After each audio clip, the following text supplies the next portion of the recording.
তো এটা তাদের বিশাল দান।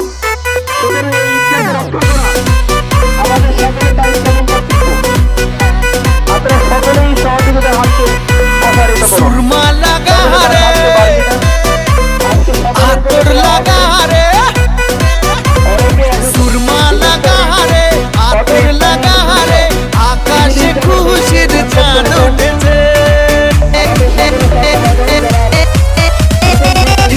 ঈদ ঈদ ঈদ ঈদ ঈদ এসেছে, ঈদ ঈদ ঈদ ঈদ ঈদ এসেছে, আরে ঈদ ঈদ ঈদ ঈদ ঈদ এসেছে, ঈদ ঈদ ঈদ ঈদ ঈদ এসেছে। মুবারক ঈদ মুবারক, মুবারক ঈদ মুবারক, মুবারক ঈদ মুবারক, মুবারক ঈদ মুবারক।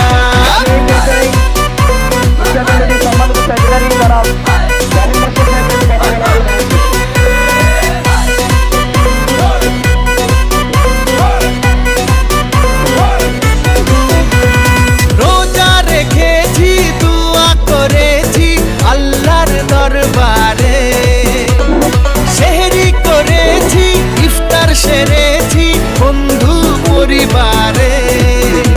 আরে রোজা রেখেছি, দোয়া করেছি আল্লাহর দরবারে, সেহরি। রহমতুল্লাহি ওয়া বারাকাতুহু। আজকে আমার দু কথা বলার পূর্বেই স্মরণ করছি অত্র ঈদগাহের মরহুম জনাব সত্যি সাহেবের কথা স্মরণ করছি। আমাদের জনাব খলিল মেম্বার সাহেবের কথা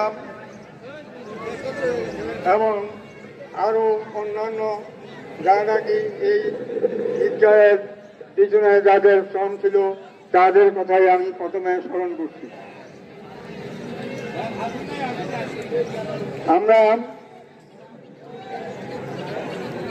যথাসময় নামাজ পড়ার জন্য আমরা চেষ্টা করতেছি, মনে কিছু নেবেন না, কারণ যেহেতু আসলে এটা ঐতিহাসিক আড্ডা জামাদান বড় জমাত সময় আমরা যদিও আসলে একটা নির্দিষ্ট সময় দিই যে 9টা 8টা 8:30টায়, এরপরেও দেখা যায় একটু হেল্পের হয়ে যায়, যার জন্য আপনারা এই ব্যাপারে কোনো দুঃখ নেবেন না বা একটু ধৈর্য সহকারে একটু অপেক্ষা করেন। কারণ যেহেতু আমরা এখানে কালেকশন আরম্ভ করছি, এখানে অনেকে দাঁড়ানো অবস্থা আসলে আপনারা দয়া করে বসে পড়ুন, লাইন সহকারে বসে পড়ুন, সবাই বসে পড়ুন।